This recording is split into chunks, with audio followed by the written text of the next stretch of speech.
All right, welcome everybody. Very happy to have you all at our November webinar for our monthly webinar series. My name is Emily Ann Opala. I use she and her pronouns, and I am the Knowledge and Research Lead here at the Center for Innovation in Campus Mental Health. Before we begin, I'd just like to do a brief land acknowledgement. So I'd like to first say that we're all viewing and participating in this webinar on traditional territories of Indigenous peoples of Turtle Island. And we want to recognize their contributions to this place, as well as express our gratitude for our ability to all come together and learn today. I'm coming to you all from Treaty 13 territory, which is the Dish with One Spoon Covenant territory as well. And that represents the shared lands of the Anishinaabe, the Haudenosaunee, the Huron-Wendat, and the Mississaugas of the Credit First Nation, as well as many other Métis and First Nation peoples. One thing I do like to say when I do these land acknowledgements is just to acknowledge that there are, at this moment right now, as we speak, there are struggles that are happening across Turtle Island, struggles for land, struggles for water, struggles for climate. And as settlers on this land, I think it behooves us to think about what we can do to support those struggles. And so I think that's a really lovely segue that brings us right into the topic of today's discussion, which is going to be climate anxiety and climate in general. So before we begin, I'd just like to do just a little bit of housekeeping. So I'd just like to draw your attention to the bottom of your screen. You might notice that closed captioning has been enabled. If you want, you can go ahead and click on the closed captioning to enable it if it isn't already enabled, or you can click on it again to close it if it's distracting for you. I'll also draw your attention to the bottom of your screen. The chat function is there for discussing your thoughts and your feelings about what's going on in the webinar today. It's really an opportunity for engagement, so we'd encourage you all to jump in there and make any comments as necessary. One nice way to get started, we'd love if you folks could share what traditional territory you're coming to us from today. I'll also draw your attention to the bottom of your screen. There's a Q&A function. The Q&A function is going to be for submitting questions to our panelists today. So if you have any questions as the presentation is happening, please feel free to submit them there. Questions will be occurring at the end. I'll be facilitating those at the end of the session in the last 10 to 15 minutes. And I will remind you all, we have a survey, a feedback survey that we distribute at the end of our webinars. And I'm going to ask that you all please take a moment at the end of the webinar to please fill that out, because we really, really appreciate your feedback and it helps us with our webinar series. Finally, just to let you all know, as mentioned, this webinar is being recorded and the recording will be available on our website after the webinar is over. So I would check back tomorrow. It's also available on our YouTube channel. So with that housekeeping out of the way, it is my great pleasure to introduce to you all Raluca and Natania from UBC. Hi, everyone, and welcome. I'm just going to get us started here with our presentation. My name is Raluca Radu, and it is a pleasure to be a part of this series. Natania and I were really pleased when Emily reached out to us and invited us to share the work. Most importantly, the work of Natania. I am just kind of there to help facilitate the presentation and share some of my knowledge. I am a lecturer in the School of Nursing at the University of British Columbia, and one of the courses I teach is a nursing health impact of climate change course that is actually taught to non-nursing students, and I will share a bit more about the course when we get into the ins and outs of the presentation. But most importantly, I want for us to take a moment to have a land acknowledgement, and then we're going to get into our activities, and I will invite Natania to introduce herself when she comes on.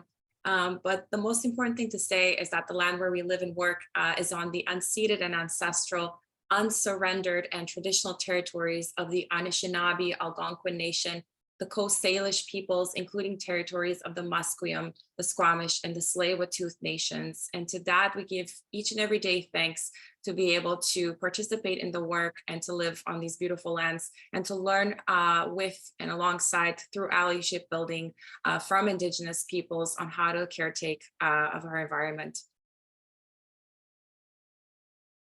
So before we go into another icebreaker activity, we would love to get to know you. It really helps for us to kind of ground ourselves and learn from what professional backgrounds or areas of work you're joining us from. So my colleague, Emily, I've shared a link with her to do this quick Mentimeter activity. So I'm going to share for us the screen because I'm very curious to see where you're joining us from. So maybe we can take 30 seconds to hear from you. And so folks, it's been revealed to me that the chat is currently disabled. So hopefully you can all see the stuff that I'm posting in the chat still, even though you aren't able to post in the chat. I apologize for that today. We'll try and get that fixed for next time. Seeing here research, counselor, post-secondary. I'm just going to call them out as I see them because I know there might be a bit of a lag. Mental health promotion, nursing, public health, education, social work. It's always nice to see like the predominant topics based on the words that come up the biggest. Indigenous social issues, graduate students, School of the Environment, K-12 education, farmer, climate change. I'm loving all of these. Undergrad advisor, environmental education seems to be at the core. U of T, this is fantastic.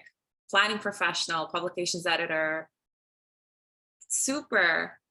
Well, for those answers that are still coming in, I will, what I would like to do is actually, I'm happy to take a snapshot of this and share it with Emily for sharing them with the rest of the group after the presentation, because I think it just goes to show what kind of people and what kind of professional backgrounds come together to learn about the same crisis that we all very much care about.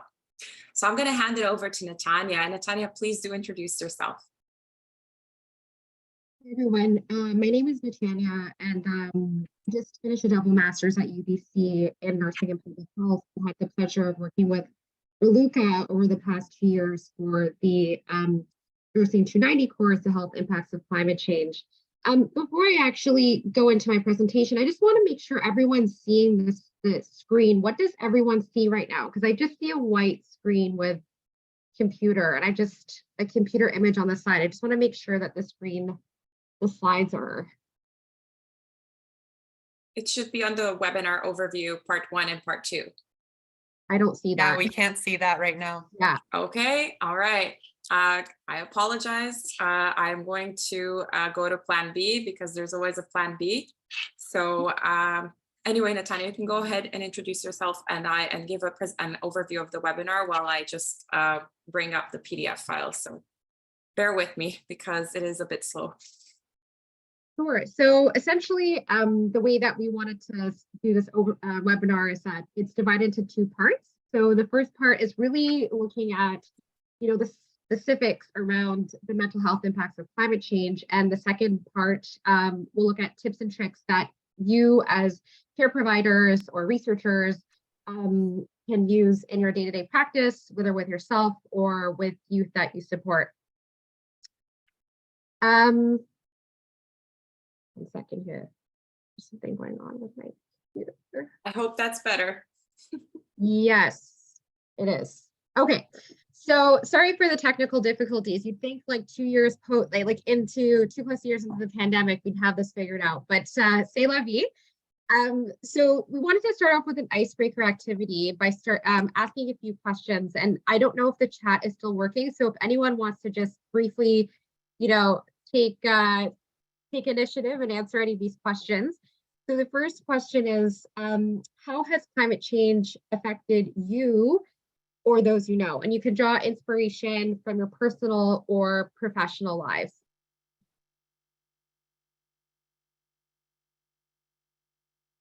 Folks, if you'd like, you can post these in the Q&A and I can read them out if you'd like.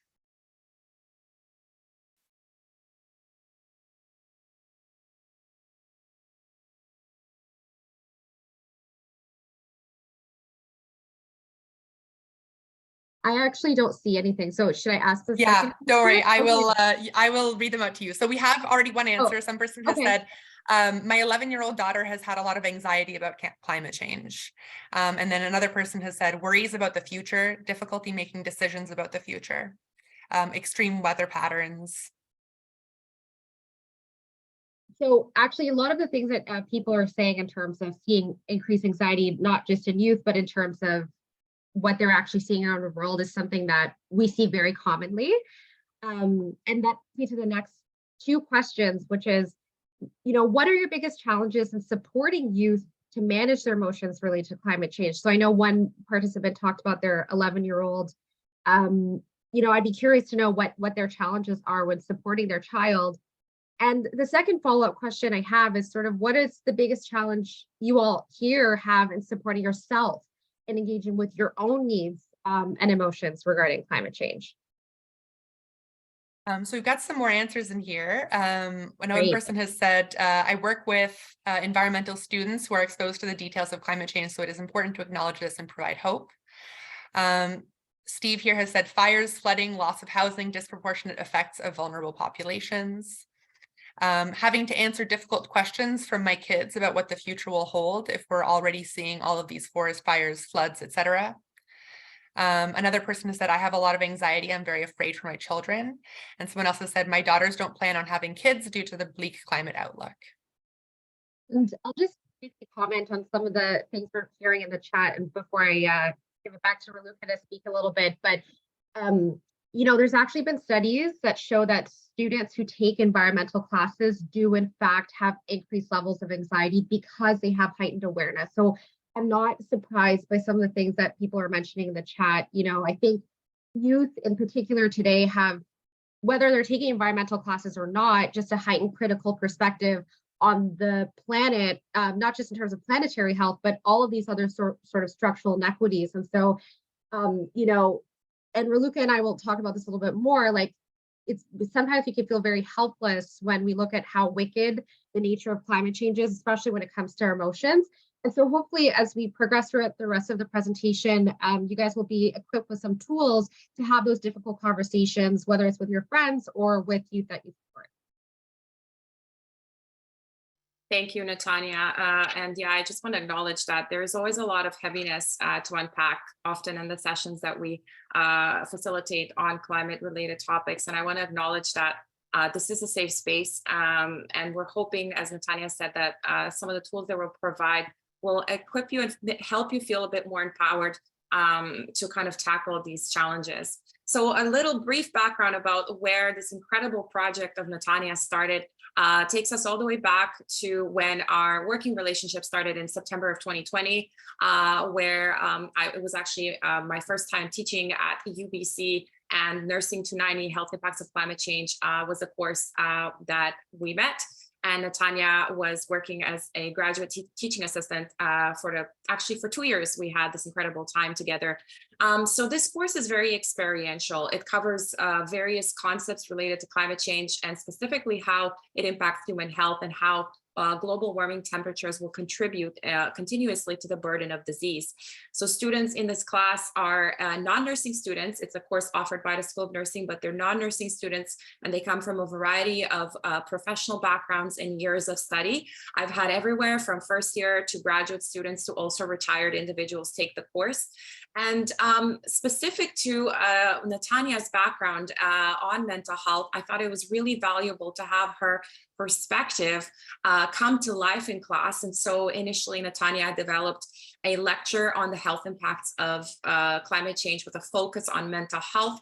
And as she was progressing in her role and as the semesters kind of rolled, she noticed and actually voiced concern to me that she was seeing students quite distressed often with the topics. As I've said, they can be quite heavy to unpack. And so she was really keen to develop something that was going to stick for students, help for them to be related to the content, but also help for them to engage with it in a way that was empowering and in a way that was allowing them to build a community in our classroom and beyond.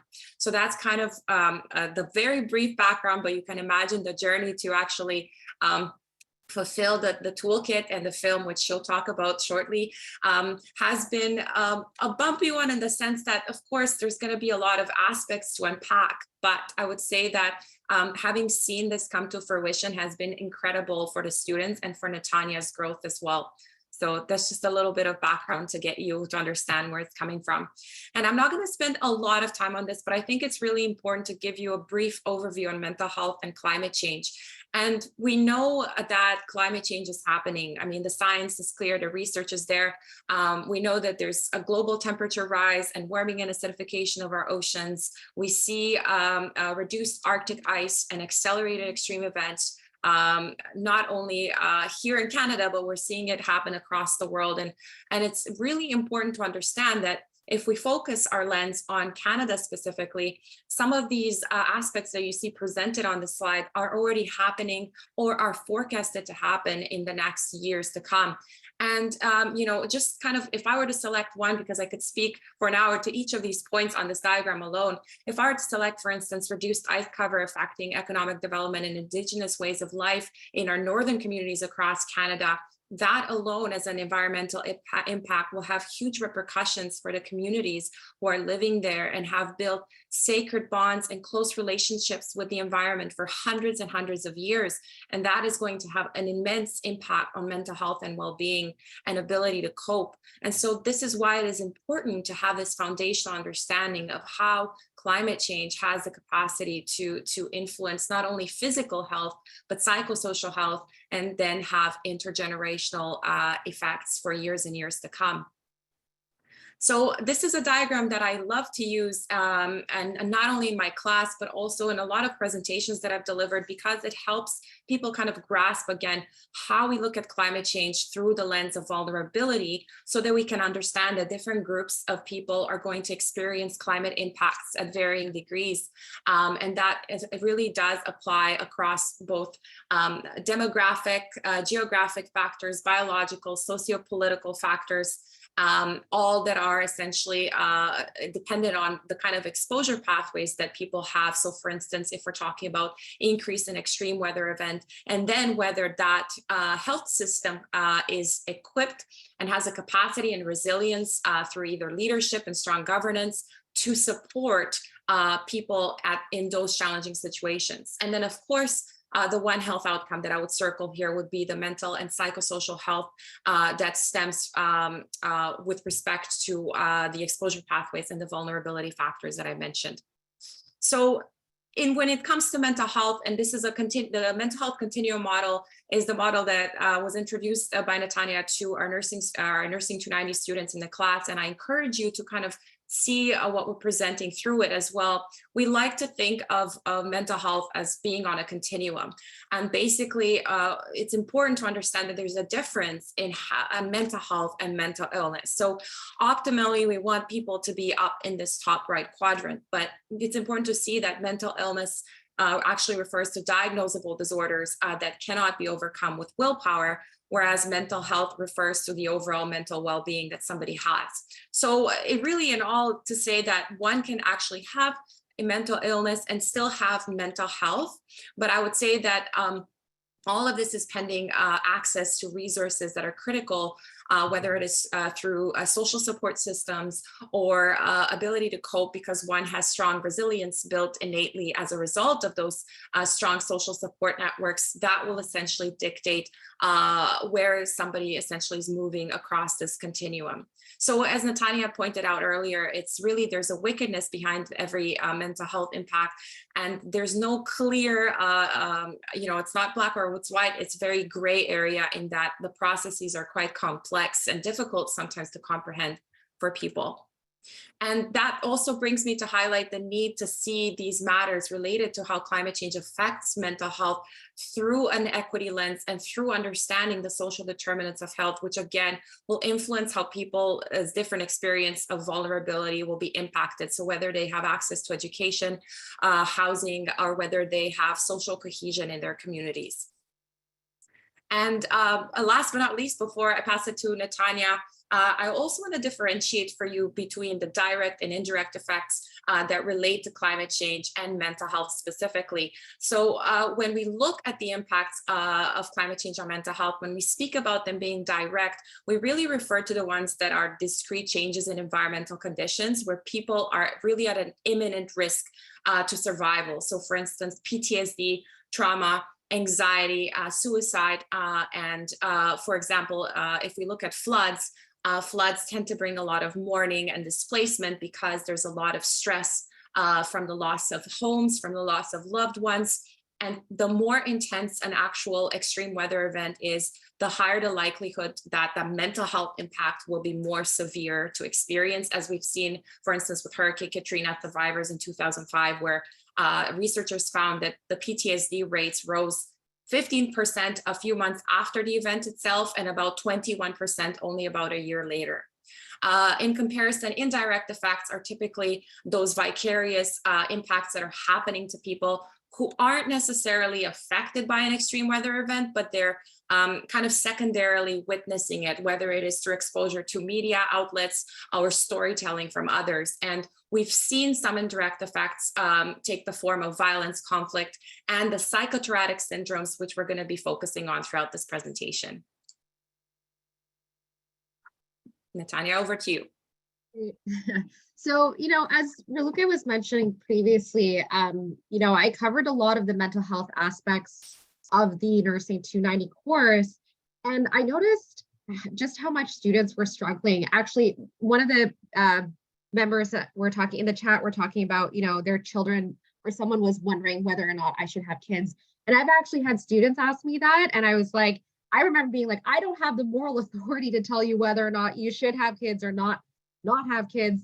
And so I think this really points to the fact that I think many of today's youth acknowledge how the negative impacts of climate change and the mental health impacts of climate change are magnified and enmeshed with things like racism or capitalism and ageism, and that it's really hard to talk about these things without talking about, for example, structural unemployment or exploitative consumption or inequality.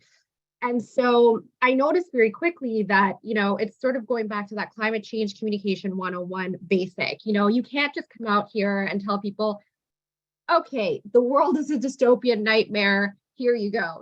That really overwhelms people. And so I think what's really important is that, in order to raise awareness about an issue, you have to employ communication strategies that incorporates people's personal experiences, but also avoid sort of fear-mongering techniques, because that leads to disengagement. And so what I was really trying to find a way to do was really help students and youth master their sense of despair by managing their anxiety, but also rejecting defeatism and looking at how they can contribute to climate change in a more helpful way.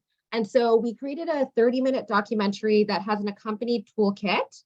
You can go to the next slide, Raluca. And basically the toolkit is designed for anyone, doesn't have to be just an educator, to help students or youth look at three, what we call earth emotions or psychotraumatic syndromes. So ecological grief, eco-anxiety, and eco-paralysis. And I'll just make a quick note here, going back to what Raluca was talking about with the mental health continuum. These emotions are not diagnosable mental illnesses. You will never go to psychiatrists and they'll say, hey, like, I diagnosed you with eco-paralysis. These are really natural responses to what's going on in the world. And so this is really tackling the sort of mental wellness piece. And so based on the concepts that are discussed in the film, the toolkit sort of offers additional video clips, mini clips, and contemplative questions that people can work on as a reflective exercise. And the reason why I thought it's really important to have an accompanying toolkit is because, I love documentaries, but I often feel like documentaries leave you with, again, that suspense of, okay, now what? What do I do with this information? And so that's what the toolkit is useful for. It's to really help people connect what they saw in the documentary and work through their own emotions. And so as I mentioned here on the slides, films, for me, they go beyond simply giving information, because that doesn't really lead to behavior change. Film, I think, is really helpful because it appeals to people's emotions and not just cognitive processes. So in this film, we actually featured students who had previously taken the Nursing 290 class.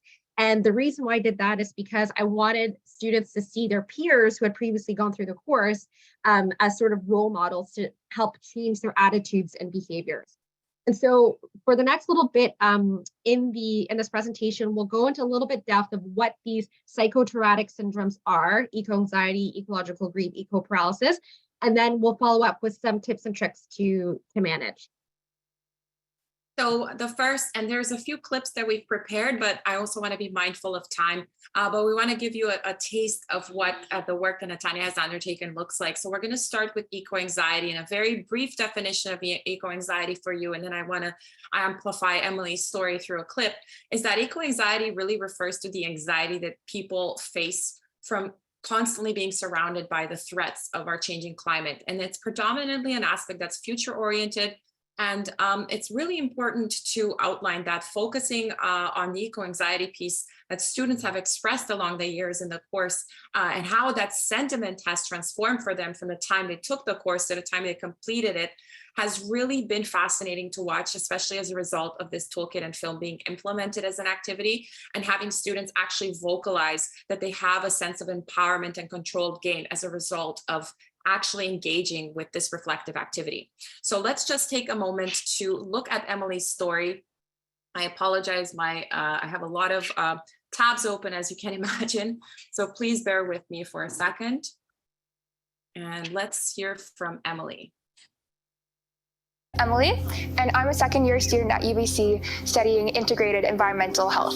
So for a large part of my life, I grew up in a really big city in China.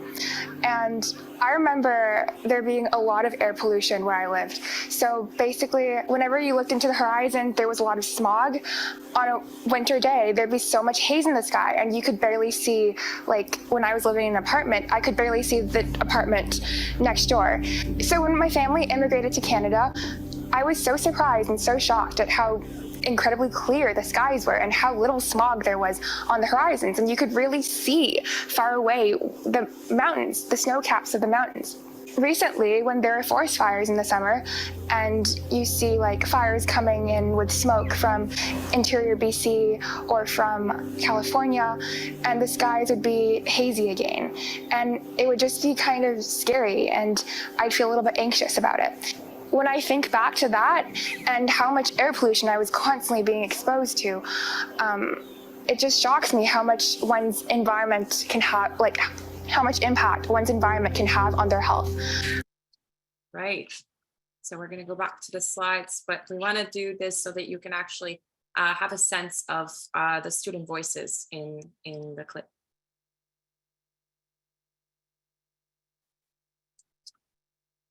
Okay, so the next earth emotion, or psychotraumatic syndrome, as we like to call it, is ecological grief.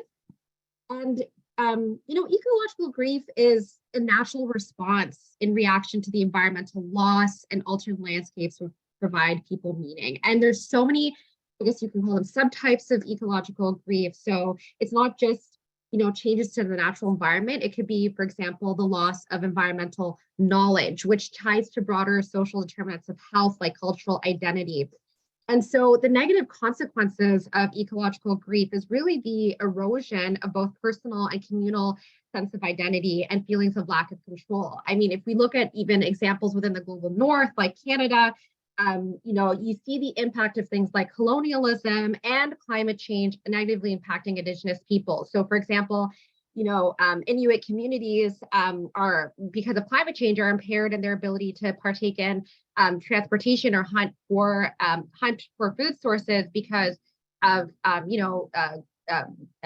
increased temperature. And we also see that it has destabilizing housing foundations. And so as a result, in these communities, you see things like a loss of identity, a sense of place, but also other, mental health sequelae like increased suicidal ideation.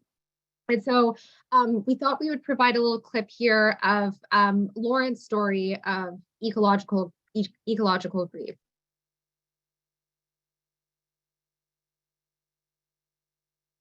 Lauren, and I just finished studying kinesiology at UBC. A personal example of eco-grief within my community is the changes within the natural environment, such as the forest that I used to walk around in. Prior to going to university, I used to spend a lot of time here to de-stress and relax. I was like, the nature really calms me down. However, now coming back from university, all this land has been changed into housing development, and it's really just sad to see. I think power is definitely relevant to one's mental health, just because when we feel like we have a lot of power, we perceive that we have a lot of control over the situation. And that's why it's so relevant when we bring up our ability to respond to the climate crisis, just because I feel like a lot of people don't believe that we have the ability and control to make a difference. But I think educators need to really promote that we do actually can make a difference within these micro scale actions such as composting. So I just hope that, whenever I re-interact with the clips, I just want to pause and say that the message that comes from youth and the powerful words and sentences they use to actually describe how they view the world around them in a changing climate, for me, is very moving. And it's also kind of always serving as a root of an inspiration as to why this work is important and why we keep doing the work. So for those of you who are educators and have moments in time where you're feeling that sense of a sadness or hopelessness, it is by actually being exposed to such films or positive kind of stories or projects that have come to life when you really have that purpose again reignited. So that's at least something that keeps me going in this work, which can often have kind of those ups and downs of what it's like to be exposed to what we learn about climate change. So another psychotraumatic syndrome that I want to introduce you to is that of eco-paralysis. And eco-paralysis is the feeling as though somebody or an individual feels as though they're not able to take effective action on climate change or to mitigate climate change because they're feeling very stuck and overwhelmed by the emotions that are causing that paralysis state.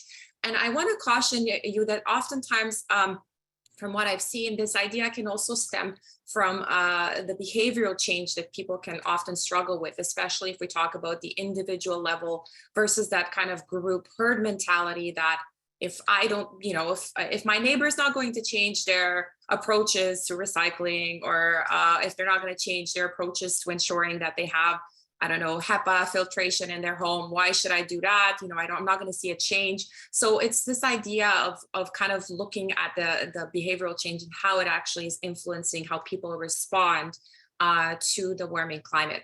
And here's a clip from Zara's story, who is again one of our past students. I'm studying global health and nutrition in my final year at the University of British Columbia. The tension between individual and societal responsibility is something that I really relate to, and it has really impacted me in terms of how much I can and will get involved with when it comes to the climate movement.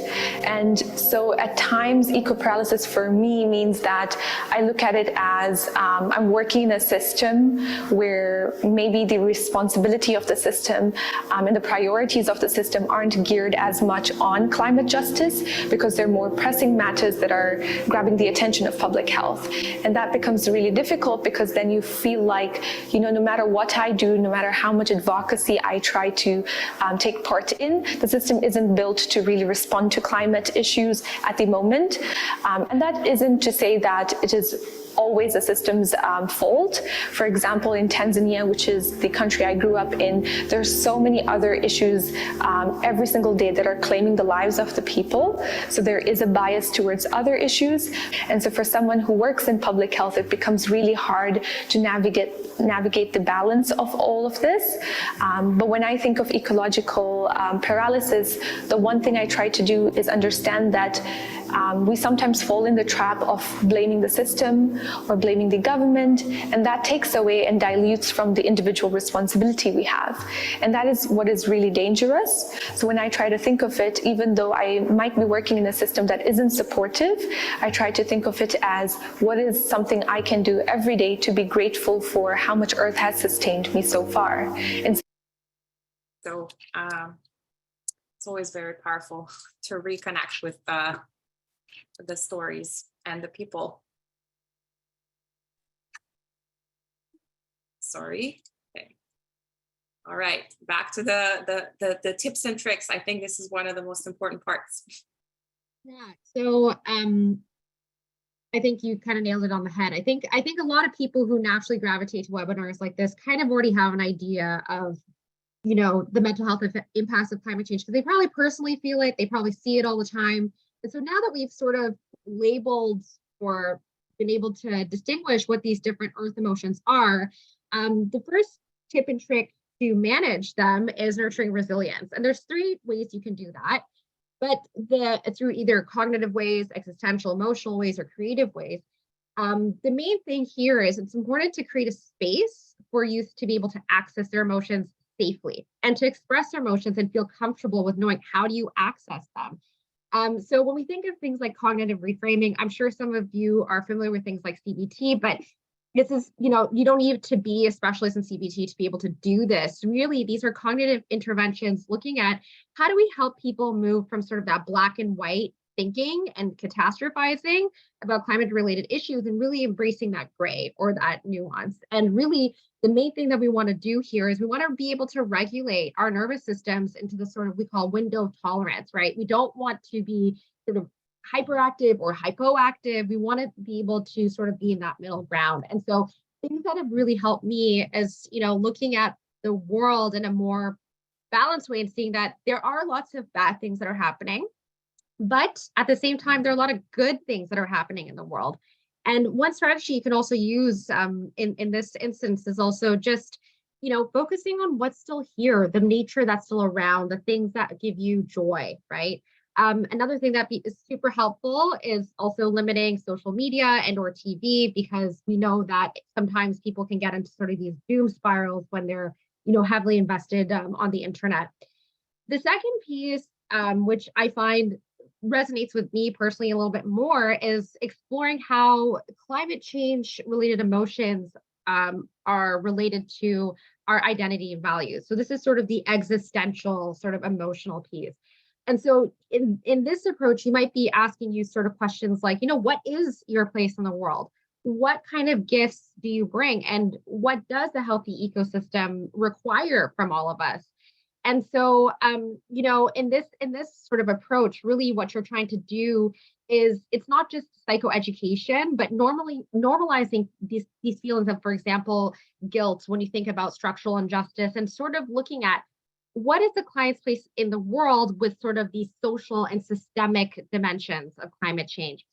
Another thing you can do is also try to relate the youth's personal history as well. And so, for example, let's take me as an example, you know, as someone who has various intersecting identities, for example, someone who identifies as a cis woman, who's a Black person, who's an immigrant, all of these things.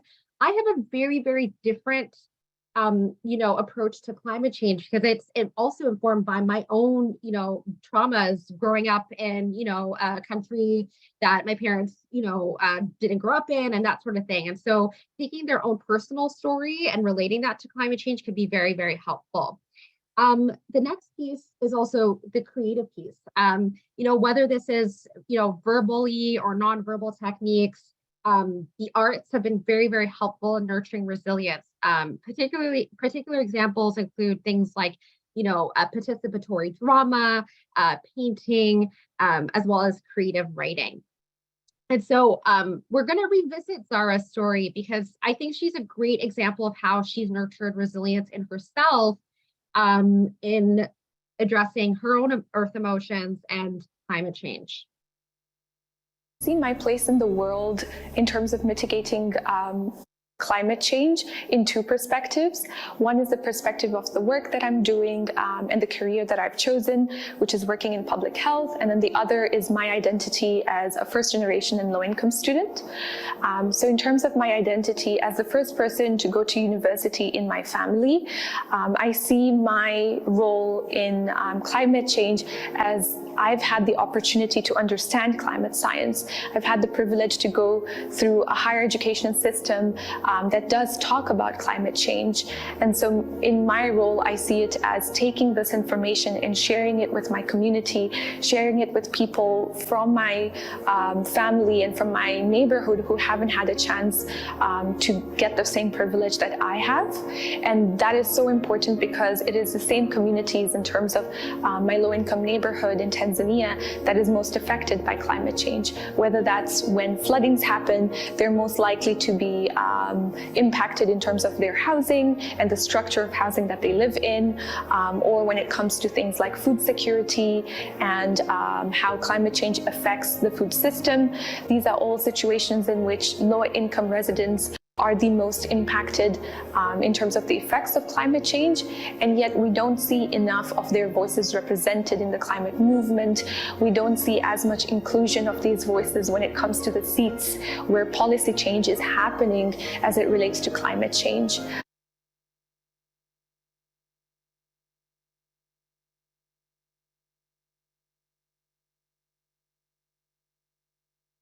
Thank you I'm for always bearing so with me. Oh, don't worry about it. I'm always so moved when I hear Zara speak because, you know, it just goes to show that just because you're young doesn't mean that you don't have a voice and that you can't take action. And the last piece I'll talk about before I give it back to Raluca is, you know, in terms of nurturing resilience, it's not just all, you know, up here. It's also, you know, doing all the other sort of daily activities that that I call radical self-care, right? So it's encouraging people to exercise, spending time in nature, showing gratitude, hanging out with friends, mindfulness and meditation. All of these techniques are the building blocks to mental wellness, not just in terms of climate anxiety, but just mental health in general. And so really emphasizing self-care and compassion is always a great way to foster that resilience. And, you know, and Natania has focused a lot on that, building that kind of resilience for individual levels. So I hope this is helpful for those of you who are educators and also for those of you who are parents, trying to think about the ways that you can engage with youth and your children on a more kind of one-to-one sort of basis. So we really wanted to make sure that you had the tools to kind of look at it from a micro level lens, which is the term we typically use in the classroom as well. But I also want to take a moment to speak about this notion of building social connection and finding a space for building emotional support by actually joining groups or established groups and organizations. And I want to share a little bit about my story with respect to this. So several years ago, when I was doing my master's degree at UBC, and I embarked on my journey to focus on climate change and increasing the visibility of nurses in this space, I was very fortunate to come across the Canadian Association of Nurses for the Environment. And I joined that organization with the hope that I will not only receive certain skills that would allow me to better understand climate change, but also, most importantly, to actually join a community that shared my passion, my values, and kind of my viewpoints. So that's something that I'm trying to get at, in the sense that if you're finding yourselves acquainted with specific groups, organizations that speak to you and speak to the things that you have interest for or interest in, those are the kind of groups you want to be kind of gravitating towards and taking the time to actually join them, whether it is even things like the city council, for example, or in your community, if there's activities that are being organized. And it's a really fantastic way to build community of practice, to build trust, to build social cohesion. And when you have those elements in place, it is much easier to actually overcome the adversity that kind of ensues with the impacts of climate change that we see on a really regular basis now. When you have that group of people and that social support system, as I alluded to earlier when I was speaking about the social determinants of health, you are going to feel that empowerment to actually enact change and engage in change because of those shared values and shared commitments to caretaking for the environment. And so that's really, really powerful. And we cannot underestimate that actually social connections are going to be critical in how we move forward in addressing this crisis.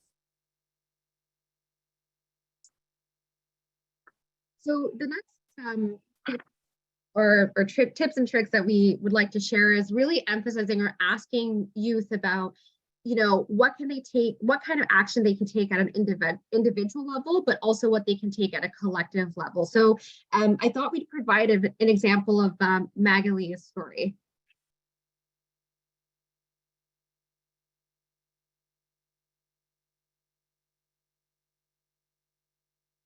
One thing that I regret not appreciating prior to the pandemic was protest. It was like collective people coming into mass groups and protesting on certain issues. I remember not going to the climate march because at the time, I think that I hadn't learned as much as I have now about the issues facing our world ecologically and sociologically and in every single way. And I feel like I didn't have that sense to protest. I didn't feel this sense of alarm, but now that's very different, I would say. Now that and that comes with also checking my bias and checking kind of where I come from. So I'd like to continue to process those things, to check myself. If I'm not feeling concerned, why aren't I feeling concerned? Is there anything I can do better? But also going out and standing with the people that are most affected, which includes Indigenous people in Canada and other parts of the world.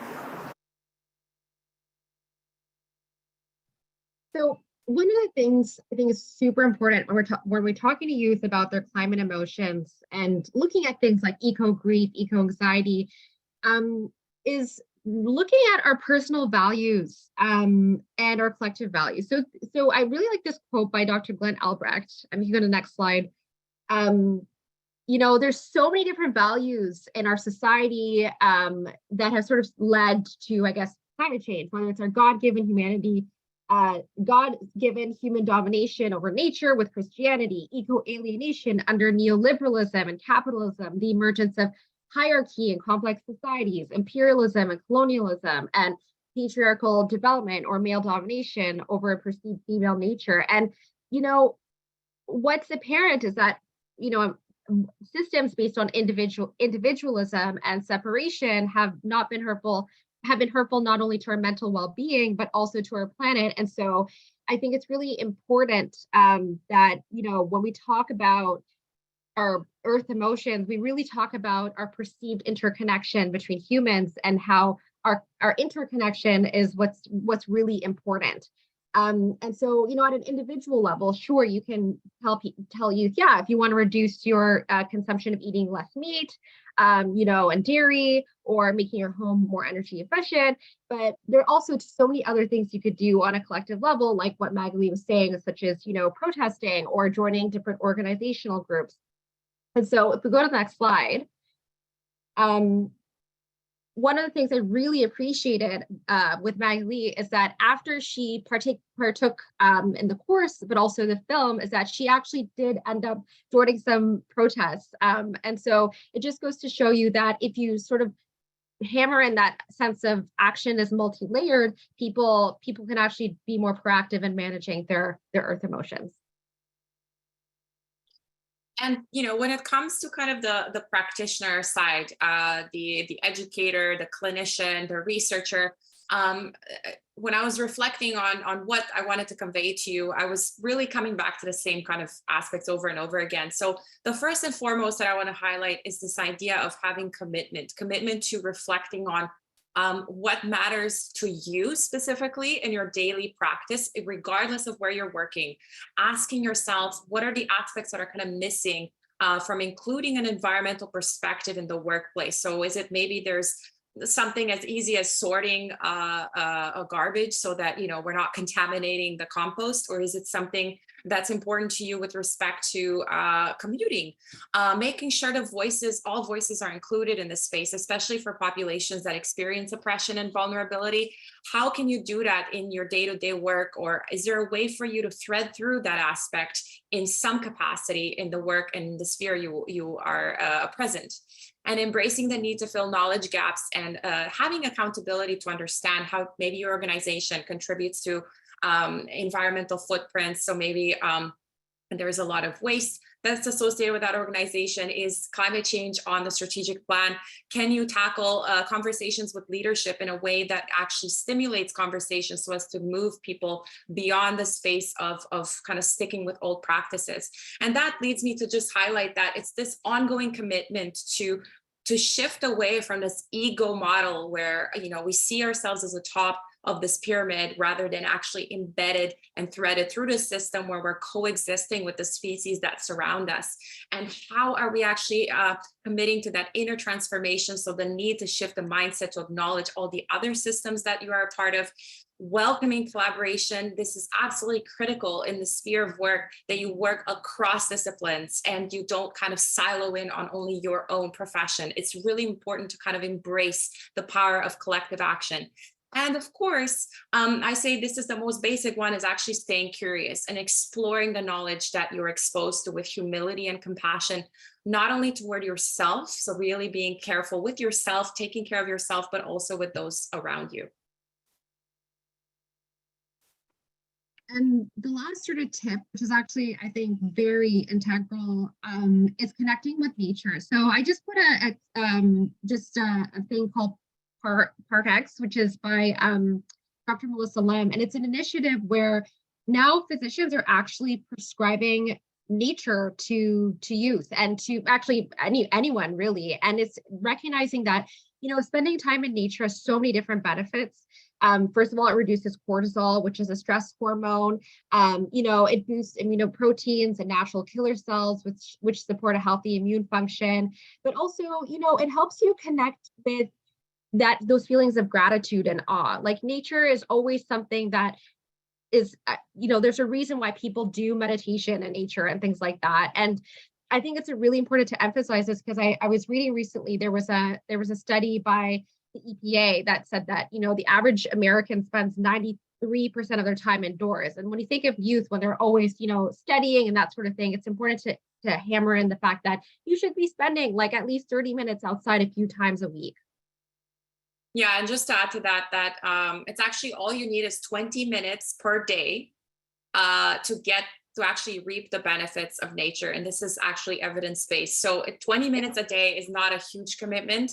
And I think that there's so many ways that families can engage children and youth in these activities. It can be something that you actually turn into a family tradition, whether you go for a weekly hike, or get away from the city, from the urban kind of aspect, and try to move and migrate towards an area that, whatever that nature looks like. Maybe it's a local park, maybe it's a lake nearby. It doesn't have to be that you're going backcountry hiking, but any aspect that you consider that is a nature or natural space for you, whether it's gardening or in your backyard, that is actually a really easy way to actually start to kind of embrace mental health promotion at the core.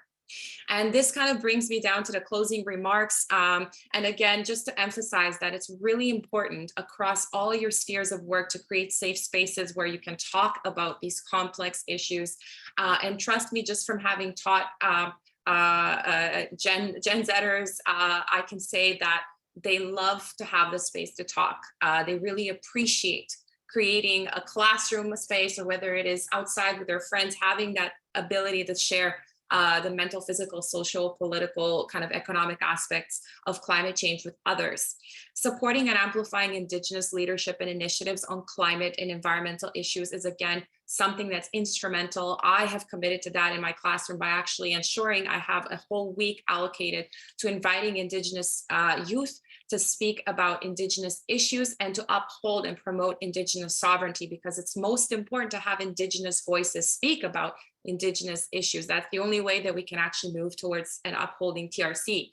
Reaching out to talk about your complex climate feelings with your friends or people you trust, connecting with groups and organizations that support climate, sustainability, and public health issues that, again, resonate with you. You don't have to join all of them, but maybe there's something that really sticks out for you, like shoreline cleanups, for example.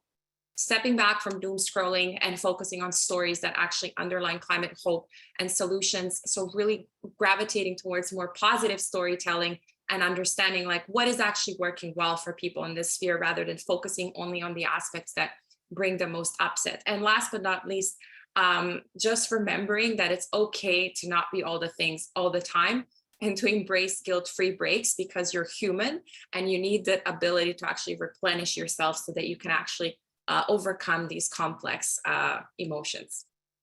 And we have a one-pager that's we've developed and will be shared with you after our presentation, with various resources that we think are really useful, like podcasts, written resources, and videos, and of course, the toolkit and the film.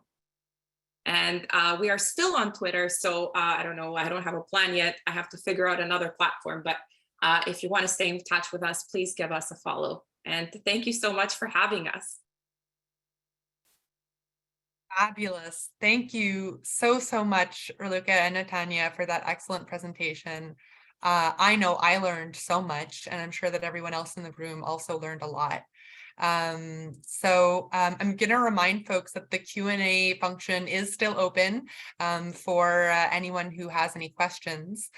So far, we don't have any questions, but we do have someone who has commented, linking hope to taking action is key, identified by Tad Homer Dixon in Commanding Hope and Britt Ray in Generation Dread. So it sounds like this is, yes, a very well-established solution. So that's fantastic. So yeah, folks, if you have any questions for our speakers, feel free to post them in the Q&A. We just have about 4 minutes left. Oh, we have a question. So appreciative and impressed by the fact that this is being incorporated into both nursing and broader post-secondary opportunities. Thank you for that, Dara.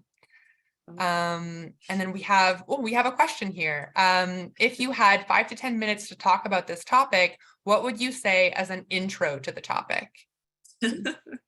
Oh my God, what a great question. And Natania, do you want to try to tackle this one? Because, you know, like from your film, like if you were to portray something that is really the most important aspect.